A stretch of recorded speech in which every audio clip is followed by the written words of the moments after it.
Skull Island, Curse of the Abyss.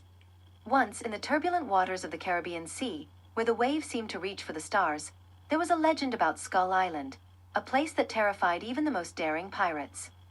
They said the island resembled a giant human skull, with its caves serving as hollow eye sockets and its narrow canyons forming a mouth, a trap devouring any ship that ventured too close. The island only appeared during blood-red tides when the water turned the color of a fresh wound. In these waters sailed the crew of a pirate named Elias Crow, a man with a scarred face and an empty right eye, which he had once traded for a mysterious compass. The compass always pointed to what the captain's heart desired most. And Elias's desire was as simple as it was terrifying: the untold treasures lying on Skull Island. Their ship, the Black Siren, was both hideous and magnificent. Dark sails stained with salt, coiled ropes hanging like serpents, and creaking decks that seemed to groan underfoot. But the most chilling aspect of the vessel was not its appearance. It was the crew. These soulless rogues bore only greed and emptiness in their eyes. One moonlit night, Elias's compass spun sharply, as if alive, before its needle froze, pointing southwest. From that moment, the crew began to see ominous signs. Shadowy figures flickered across the dark waters, and strange sounds followed them, howls and laughter, as if mocking their quest. Yet no one dared defy Crow when he ordered them onward. After 3 days of relentless storms, on a foggy night, the sinister outline of Skull Island emerged from the mist. Jagged cliffs resembled crooked jaws, and the caves glowed with an eerie green light, like eyes watching from the shadows. Even the sea around the island seemed maddened. Waves crashed against the rocks as if trying to crush any ship that approached. The crew, exhausted and terrified, couldn't suppress their fear. But Crow, clutching his trembling compass, led them onward, oblivious to the dread that gripped his men. As they landed on the shore, an unnatural silence enveloped them, as if the island itself were holding its breath. No birds sang, and even the howling wind had fallen still. They stepped onto the beach, their boots crunching on something brittle, bones scattered everywhere. With each step, the fog grew thicker, and ghostly figures began to emerge, silently watching them from behind trees, caves, and crevices. At the island's center, in a deep ravine, they found what they sought: a massive golden chest adorned with skulls and bones. But its guardians were more terrifying than they could have imagined. As soon as they touched the chest, the ground beneath them trembled, and hands of the dead began clawing their way out of the earth. Their fingers were sharp as knives, and their glowing red eyes burned with malevolence. Blinded by greed, Elias Crow opened the chest, only to find not gold but his own doom. The trapped souls within burst free, attacking the crew and dragging them into the abyss of the island. Their screams mingled with sinister laughter that echoed from all directions as the island slowly consumed them. By morning, the Black Siren was gone. Only the waves licked the rocks, and the skull-shaped island seemed satisfied. They say that if you dare approach Skull Island at night, you can still hear the whispers, the voices of the doomed crew, forever bound to the treasures that became their curse. And as for Crow's compass, it still drifts somewhere in those waters, waiting for the next fool brave enough to seek what should remain lost. When Skull Island consumed the crew of the Black Siren, dawn brought an eerie stillness. But the silence was a lie, a trap, for the island never lets its guests leave without its gifts, cursed and horrifying. Exactly 10 years after the disappearance of the Black Siren, sinister rumors began to spread across the Caribbean. Fishermen and merchants spoke of a ghostly ship that emerged from the mist. Its sails were black, but not from cloth; they were stained with dried blood. The ship's decks creaked as if 1,000 bones sighed in unison, and whispers echoed from its holds, resembling the dying cries of the damned. They called it the ghostly Black Siren. The ship appeared without warning, hunting vessels like a predator, and those it caught were never seen again. No living soul knew what truly happened aboard its haunted decks. One day, another daring captain ventured into these cursed waters: Annabel Drake. Known as the Iron Gull for her fearlessness and sharp mind, she had heard the legends of the Black Siren and Skull Island but dismissed them as ghost stories. She was interested only in the treasures said to be hidden in those waters. Her crew, though skeptical, obeyed her in silence, fearing her more than any phantom tale. One evening, as the sea lay still as a mirror and a blood-red moon rose over the horizon, Annabel felt a shift in the air. Her compass, which always pointed north, suddenly spun wildly before freezing, its needle locked in an unknown direction. "This is a sign," she whispered, ordering the sails to be set. Her ship, the Steel Raven, sailed into the dark sea, where even the stars seemed too afraid to appear. When they first saw the outline of the black siren, terror gripped the hearts of her crew. The ship loomed enormous, as if pieced together from the wreckage of countless other vessels. Its masts were twisted from bones, and a ghastly figurehead stood at its prow, a humanoid shape composed entirely of stitched-together bodies. "It's just an illusion, a trick of the light," Annabel assured herself. But as their ship drew closer, they saw shadows moving across the black siren's deck. Their eyes glowed green, and they seemed to be waiting. As the two ships met on the water, a dense fog began to envelop the Steel Raven. The shadows climbed aboard, their touches cold as a blade of ice. One sailor screamed as a figure emerged from the darkness. Elias Crow. No longer a man, he now resembled a monstrous wraith. His empty eye socket glowed with an unnatural light, and his mouth opened so wide it seemed he could swallow a man whole.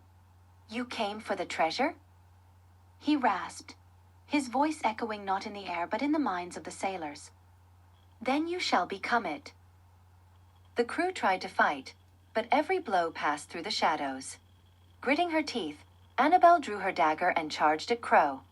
The blade plunged into his chest, but he only laughed, gripping her throat with icy fingers. "You want the island? Then it will become your home." She awoke on the shores of Skull Island, alone and broken. Her ship was gone, and there was no trace of her crew. But the true horror began when she saw the shadows moving once more. This time, they resembled her crew. Their mutilated faces were twisted with hatred, yet their glowing eyes silently begged for mercy. Crow appeared before her, smiling his ghastly smile. "You will now be captain of this island's cursed inhabitants. And everyone who sails here, you will bring to me. This is your fate, as long as the moon shines red." Years later, another captain claimed to have heard a woman's cry for help in the dead of night.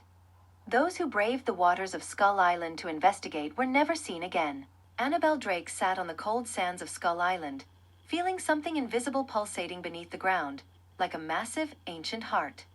She knew this place was alive. It breathed, listened, and waited. Her body was exhausted, but her mind remained sharp. She understood one thing: the island had devoured her crew, but it would not claim her soul.